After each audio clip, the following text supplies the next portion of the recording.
அன்னப்பிரசன்னம் என்ன? குழந்தைக்கு முதல் உணவு ஏன் முக்கியம்? குழந்தைக்கு முதல் முறையாக உணவு கொடுக்கும் தருணம்.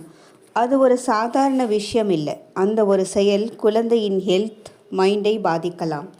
அதனால்தான் அன்னப்பிரசன்னம். வணக்கம். இன்று நாம் பார்க்க போகிறது அன்னப்பிரசன்னம் என்றால் என்ன? குழந்தைக்கு முதல் சாலிட் ஃபுட் கொடுக்கும் சடங்கு. அன்னப்பிரசன்னம்னா என்னன்னு சொன்னால், குழந்தை பால் தவிர முதல் முறையாக உணவு சாப்பிட ஆரம்பிக்கும் தருணம். பொதுவாக 6 மாத வயதில் செய்யப்படுகிறது.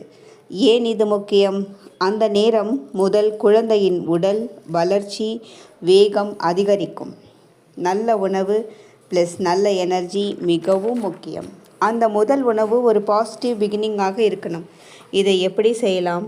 வீட்டிலோ கோவிலிலோ ஃபேமிலி மெம்பர்ஸ் முன்னிலையிலோ பாயாசம் அல்லது சக்கரை பொங்கல் குழந்தைக்கு சின்ன அளவில் கொடுக்கலாம்.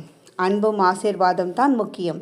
அன்னப்பிரசன்னம் என்பது உணவு தொடக்கம் மட்டுமல்ல, நாம் என்ன சாப்பிடுகிறோம் அதுவே நாம் ஆகிறோம். அதனால் நல்ல ஆரம்பம் முக்கியம். அன்னப்பிரசன்னம் என்பது குழந்தையின் ஆரோக்கியமான வாழ்க்கையின் தொடக்கம். இந்த பதிவு பயனுள்ளதாக இருக்கும். அடுத்த பதிவில் சந்திக்கலாம். நன்றி, வணக்கம்.